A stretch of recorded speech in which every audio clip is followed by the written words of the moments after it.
Si vous voulez me rencontrer, je serai du 5 au 6 mai au Hero Festival à Grenoble. J'aurai un stand où il y aura pas mal de documents One Piece. Donc si vous voulez me parler de One Piece, parler de votre chat ou parler de ma mère, n'hésitez pas à venir. Salut mes Nakamas, c'est Doc, j'espère que vous allez bien. Moi je vous avoue que ça va pas très fort. J'ai la redescente de la convention qui s'est passée à Rouen. Je suis hyper malade. En plus je suis tout seul, voilà, Maxime est pas avec moi. J'adore faire des vidéos avec Maxime, je trouve qu'on a une bonne alchimie ensemble. J'aurais bien voulu parler de cet épisode 800 combien 833 bien sûr. 833 qui a été un épisode mais... Encore une fois, mais je vais pas arrêter de le dire, cet épisode est tellement fantastique et les scènes badass qu'on a eues dans le manga, on les retrouve ici, ils sont absolument géniales. Donc comme d'habitude, on va parler de quoi? On va parler de l'épisode en lui-même, de la différence qu'il y a eu entre l'épisode et le manga, et à la fin, on va parler aussi un tout petit peu de l'animation.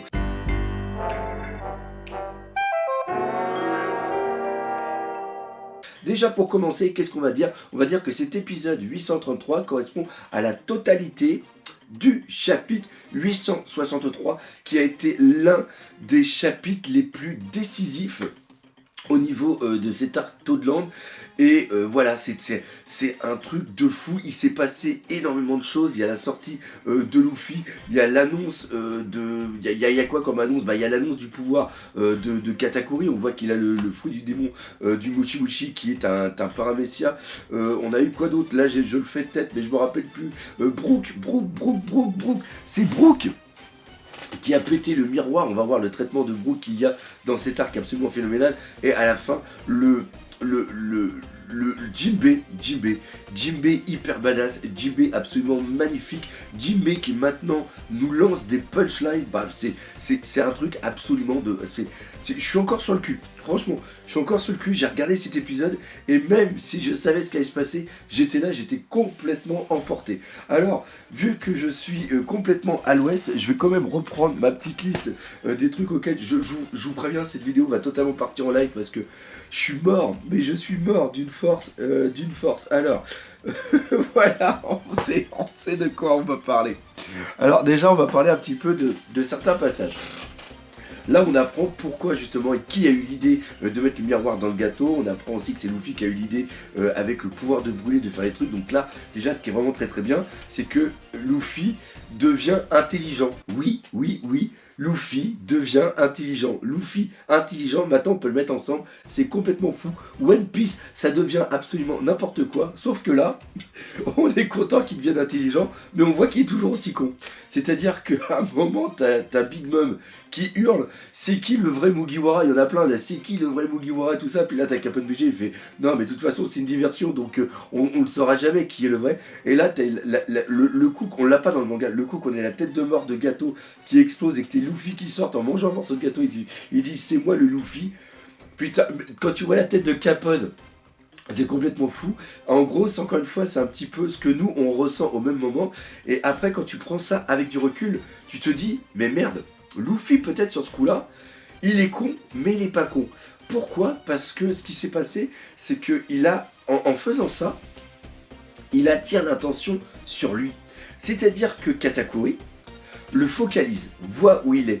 Et donc ce qui se passe, c'est que quand il voit qu'il y a la photo derrière Big Mom et qu'il prépare son point et qu'il envoie l'attaque, Katakuri le voit et donc envoie le Mushi pour le capturer. Sauf que ça, c'était peut-être prévu par rapport au pouvoir de Katakuri. C'est-à-dire que Luffy a peut-être dit, je vais attirer l'attention sur moi, comme ça quelqu'un d'autre. En gros, c'est la diversion dans la diversion, et donc quelqu'un d'autre après pourra péter le miroir, et la personne qui peut péter le miroir, c'est tout simplement Brook. Brook. Pour vous donner un petit peu l'idée de l'euphorie que j'ai eue quand j'ai lu le chapitre, je vais vous mettre la réaction, la réaction live quand justement j'ai lu que Brook avait cassé le miroir. Waouh, la voilà, donc là elle est en train de péter les plombs. Ok.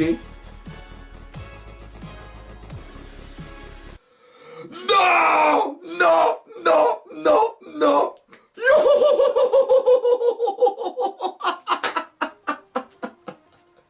Excellent. C'est pour ça qu'on ne voyait pas. Brook a pété le miroir, le cadre avec la photo. C'est complètement fou. C'est complètement fou. Putain, mais qui l'avait vu venir? Qui l'avait vu venir? Oh, cette folie, ce chapitre de taré. C'est pas un truc de taré, ça? C'est pas un truc de taré. Alors, c'est un petit peu différent. Je pense que, je sais pas comment vous avez, vous qui ne suivez que l'anime, encore une fois, dites-le moi dans les commentaires, ça m'intéresse énormément de savoir comment vous avez réagi quand il a cassé le miroir. On en reparlera plus en détail tout à l'heure dans la différence entre le manga et l'anime, parce que pour moi, il y a des choses qui ont été faites dans cet anime qui viennent un petit peu enlever la badass, enfin, qui viennent enlever la surprise justement de l'action. Alors, Brook, ce qui est vraiment bien, c'est que le traitement de Brook ici, il est phénoménal. Depuis le début, l'arc Toadland, c'est son arc. C'est lui qui a réussi à choper les copies des poneglyphes. C'est le premier des Mugiwara qui combat réellement un Yonkou.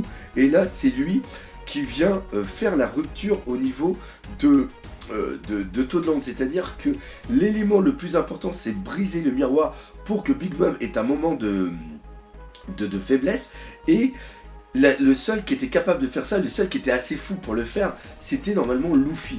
Et là on voit que c'est Brook qui le fait. Et ce qui est vraiment génial, c'est que Ichiro Oda aime bien nous mener en bateau, j'adore cette expression.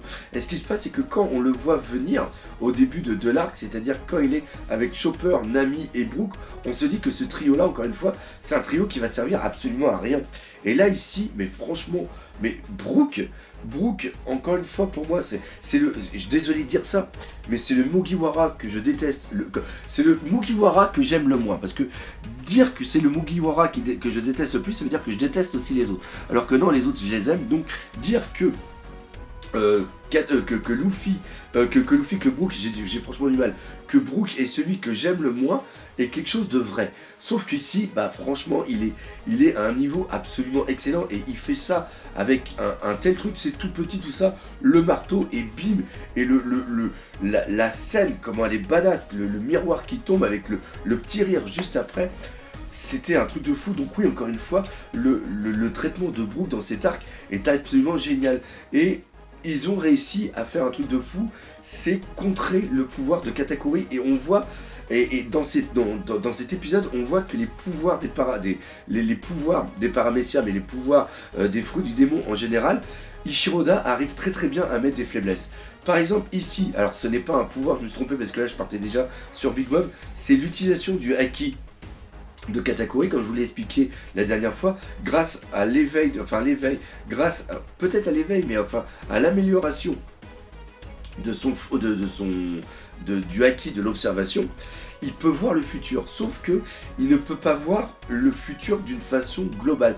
C'est-à-dire que le futur tel qu'il le voit, on va faire une sorte de métaphore avec un lac. Et si il voyait le futur général comme une sorte de lac, il verrait, voirait, c'est pas trop français, il verrait différentes ondulations qui seraient plus ou moins fortes et qui peuvent avoir une incidence sur le futur. Ainsi, s'il le voyait de façon globale, il aurait vu l'action de Brook, c'est-à-dire que Brook, le fait de casser le miroir va complètement changer le futur, va avoir une grande ondulation sur le lac. Et ça, Katakuri ne l'a pas vu. Donc ça veut dire que Katakuri ne voit le futur que vers où il se projette. C'est-à-dire que quand Luffy dit « je vais, c'est moi Luffy » et qu'il essaye de voir ce que Luffy va faire, c'est-à-dire que quand Katakuri projette le futur, il le projette en direction de Luffy. Et donc il voit l'action de Luffy qui casse le miroir. C'est-à-dire que si Katakuri n'était pas intervenu, ce que l'on voit, ce serait réalisé. Et c'est ça qui est génial. C'est-à-dire que même si le pouvoir de Katakuri semble hyper puissant, eh bien il a quand même une faiblesse. C'est comme Jinbei, quand il explique à Luffy, alors à un moment, on voit Katakuri dit non, c'est pas la peine d'expliquer mon pouvoir, c'est-à-dire qu'il procède, il a déjà été voir dans le futur ce qui va se passer, et il voit que Jinbei va expliquer le pouvoir de Katakuri. Donc ça, encore une fois, c'est un petit truc qui est assez sympa, et on voit que le pouvoir de Katakuri a un point faible, c'est tout simplement le liquide. C'est-à-dire que le mushi, c'est une sorte de pâte, un aliment au Japon, c'est quelque chose qui est très gluant, mais il perd sa capacité gluante au contact de l'eau ou au contact d'un liquide. Et le fait qu'il utilise un thé, le fait que, encore une fois l'animation, on en parlait tout à l'heure, mais le fait qu'il fasse ça, c'était absolument fantastique. C'était peut-être fantastique, mais pas autant que ce qui va se passer après. Jinbei quoi. Voilà, Jinbei. C'est pour ça d'ailleurs que j'ai acheté la résine. Hein, bon, bah là, elle est pas là parce qu'elle est rangée, je l'ai utilisée la dernière fois en convention. Mais Jinbei, quand il se met à genoux et qu'il donne la coupe de saké à Big Mom, c'est une folie, c'est une folie. Et ce qui est vraiment très très bien, c'est que ici, on nous montre une faiblesse du pouvoir de Big Mom. Parce que encore une fois, si elle peut prendre la vie de n'importe qui, c'est un pouvoir qui est absolument dingue. Elle peut prendre l'espérance de vie de quelqu'un seulement si la personne a peur d'elle. Ou si la personne a peur de mourir. Souvent la chose est liée. Parce que Big Mom, quand tu vois la puissance, quand tu te retrouves devant elle et qu'elle pète un petit peu un plomb, ça veut dire que tu vas mourir dans pas longtemps, donc tu as peur de mourir. Donc en un sens, c'est un petit peu lié. Mais c'est vraiment génial. Et ce qui est vraiment bien fait, c'est que même si dans le... Bah, encore une fois, je vais le faire tout de suite, mais je devrais le dire on va le dire tout à l'heure. Mais le Big Mom, quand on voit ses yeux, quand on voit l'aura qu'elle transmet, c'est quelque chose qui fait peur. Ça reprend un petit peu ce qu'il y a à Halloween, c'est-à-dire un bonbon ou la vie. Là, elle dit tout simplement restez ou donnez-moi votre vie. Et là, on le voit qu'elle le fait. Et là, on voit Jinbei qui est devant, qui fait rien. Et on voit toute la famille qui a peur. On voit même Morgane. Elle, c'est sous le pocus. Sous le pocus, hein, pour ceux qui regardent le manga, ça rappelle quand même quelque chose, on en a déjà parlé. Eh bien, c'est un truc de taré. C'est un truc de taré. Sauf que Jinbei, devant, il dit non. J'ai pas peur. Alors on peut dire que Jinbei a pas peur parce qu'il a des grosses coronets, hein. Sauf que non, Jinbei a pas peur pour une autre raison. Et la raison est absolument géniale. C'est qu'il fait partie de l'équipage du futur seigneur des pirates. Et donc n'a pas besoin d'avoir peur d'une simple Yonko. D'une simple Yonko. Je sais pas si vous mettez les Yonko, les 4 là, tous les 4, ils ont autant de force que le gouvernement mondial et la marine et tout. C'est un truc de taré. C'est un truc de taré. C'est un truc de fou. Voilà. C'est un truc de fou. Et il te l'annonce pépère comme ça, quoi. Il est devant Big Mom. Oh, putain, mais c'est ultra giga badass, quoi. C'est ultra giga badass. Encore une fois, pareil. Hein, vous savez ce que je pense des hommes poissons. Et là, Jinbei fantastique. Jinbei fantastique. Et pour ça, cet épisode est absolument génial. Et je dirais même plus. Cet épisode a été encore mieux que le manga.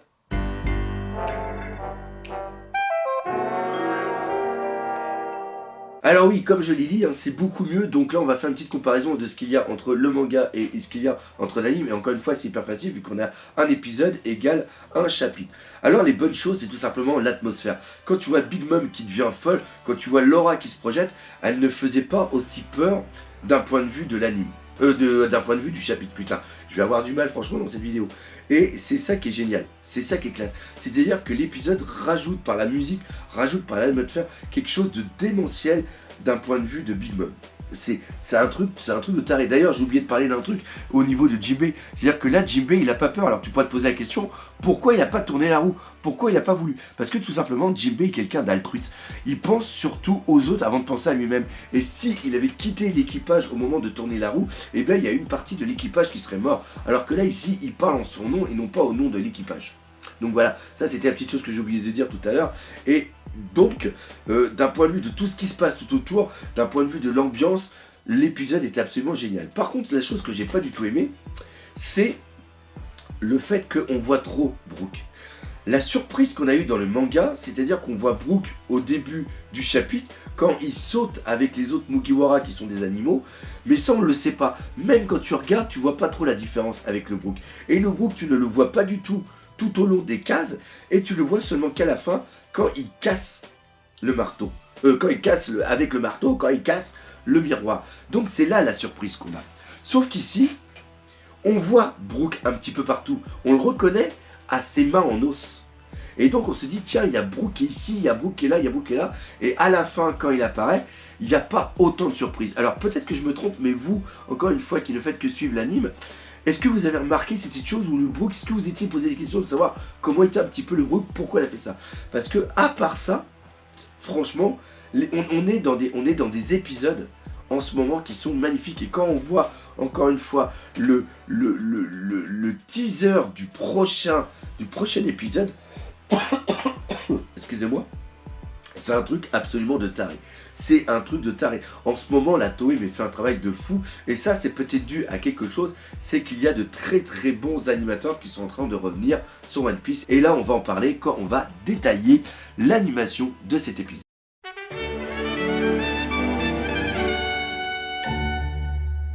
Alors cet épisode, on va pas se mentir, il a été un petit peu inégal d'un point de vue de l'animation. On a le retour de Tomita. Pour ceux qui ne connaissent pas Tomita, c'est un grand quai animateur, c'est quelqu'un qui maîtrise son art à la perfection. Et quand tu vois justement Big Mom qui est complètement folle, quand on voit ça, ce visage complètement fou, et bien ça c'est Tomita. Pareil, toute l'action et tout, ça c'est lui. Il a énormément travaillé sur le combat de Senji contre Luffy, il a aussi travaillé sur le Gear 4 contre Doflamingo, et ce mec-là il est complètement fou et il donne un dynamisme au niveau de l'animation qui est complètement fou. Par contre, l'inconvénient c'est que son art est tellement bon que après, quand on passe sur un animateur normal, un animateur, je dirais presque lambda, eh bien, même si le mec fait un bon travail, le travail va être fade comparé à ce qu'on a vu avant.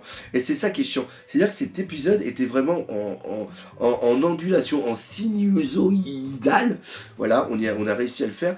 Et ça a été dommage parce qu'on aurait tellement aimé avoir un épisode qui avait la même qualité tout le temps.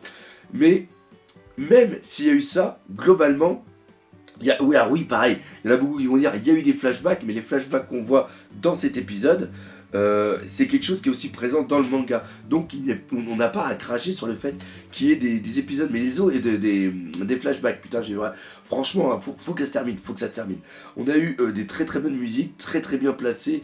C'est des moments de badassitude absolument fous, des moments de silence vraiment mais magnifiques. Et voilà, on n'a pas eu trop d'animation fluide, c'est-à-dire que